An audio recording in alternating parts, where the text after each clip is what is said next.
ನೀವು ಸಮಸ್ಯೆಯಿಂದ ಏನಾದರೂ ಬಳಲ್ತಾ ಇದ್ದೀರಾ? ಯಾವುದರ ಚಿಂತೆಯಿಂದ ಬಹಳಷ್ಟು ಮಗ್ನವಾಗಿ ಅದರಲ್ಲೇ ಚಿಂತಿತವಾಗಿದ್ದೀರಾ? ಚಿಂತೆ ಮಾಡಿ ಮಾಡಿ ನಿಮ್ಮ ಸಮಸ್ಯೆ ನಿಮ್ಮ ಶರೀರದ ಸ್ಥಿತಿನೇ ಹದಗೆಟ್ಟಿದೆಯಾ? ಅದಕ್ಕೆ ಅಂಥವರಿಗೆ ಈ ವಿಡಿಯೋನ ನಿಮಗಾಗಿನೇ ಮಾಡ್ತಾ ಇರೋದು. ನೋಡಿ, ಈ ಪ್ರಪಂಚದಲ್ಲಿ ನಿಮಗಿಂತ ದೊಡ್ಡದ್ದು ಯಾವುದೋ ಅಲ್ಲ ಅನ್ನೋದನ್ನ ಮಾತ್ರ ನೀವು ಗಮನದಲ್ಲಿ ಇಟ್ಕೊಳ್ಬೇಕು.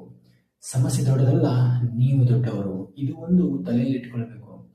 ನಾವೇನ್ ಮಾಡ್ತೀವಿ ಅಂತಂದ್ರೆ, ಸಮಸ್ಯೆಯನ್ನ ಅದು ಸಣ್ಣ ಸಮಸ್ಯೆ ಇರುತ್ತೆ, ಅದನ್ನ ದೊಡ್ಡದಾಗಿ ಮಾಡ್ತೀವಿ. ಕಾರಣ ಯಾರು ಅಂದ್ರೆ ನೀವೇ. ಪ್ರಪಂಚದಲ್ಲಿ ಯಾವುದೇ ಸಮಸ್ಯೆ ದೊಡ್ಡದಾಗಿರಲ್ಲ. ಎಲ್ಲ ಸಮಸ್ಯೆಗಳು ಬಹಳಷ್ಟು ಸಣ್ಣವಾಗಿರುತ್ತವೆ. ನಾವೇನ್ ಬೇಕು ಅಂದ್ರೆ, ಒಂದು ಸಮಸ್ಯೆ ಬಂದಿದೆ ಅಂದ್ರೆ ಅದಕ್ಕೆ ಪರಿಹಾರ ಯಾವ ರೀತಿ ಕಂಡುಕೊಳ್ಬೇಕು ಅನ್ನೋ ಮಾರ್ಗವನ್ನು ಹುಡುಕಬೇಕೆ ಹೊರತು ನಾವು ಆ ಸಮಸ್ಯೆಗೆ ಮತ್ತೊಂದು ಸಮಸ್ಯೆಯನ್ನ ಉಲ್ಬಣ ಮಾಡಬಾರದು.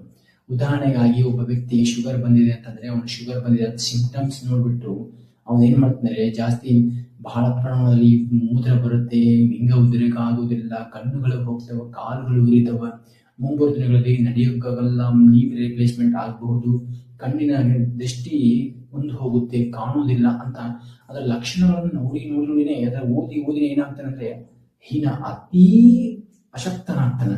ಅದಕ್ಕೋಸ್ಕರ ಚಿಂತೆ ಬೇಡ, ಚಿಂತನೆ ಮಾಡುವಂತ ಪ್ರಯತ್ನ ಮಾಡಿ. ಶುಗರ್ ಬಂದಿದೆ ಅಂದ್ರೆ ಯಾಕೆ ಬಂದಿದೆ, ಎದಕ್ಕೋಸ್ಕರ ಬಂದಿದೆ, ಅದನ್ನ ಯಾವ ರೀತಿಯಾಗಿ ಹೊರಗಡೆ ಬರಬೇಕು, ಕಡಿಮೆ ಯಾವ ರೀತಿ ಮಾಡ್ಕೊಳ್ಬೇಕು ಅನ್ನೋದನ್ನೇ ಮಾತ್ರ ನಿಮ್ಮ ತಲೆಯಲ್ಲಿ ಇರಬೇಕೆ ಹೊರತು ನೀವು ಕೇವಲ ಚಿಂತೆಯನ್ನು ದೊಡ್ಡ ಆ ಸಮಸ್ಯೆಯನ್ನು ದೊಡ್ಡದಾಗಿ ಮಾಡ್ಕೊಳ್ಳೋದು ಅತಿ ದೊಡ್ಡ ಮೂರ್ಖತನ.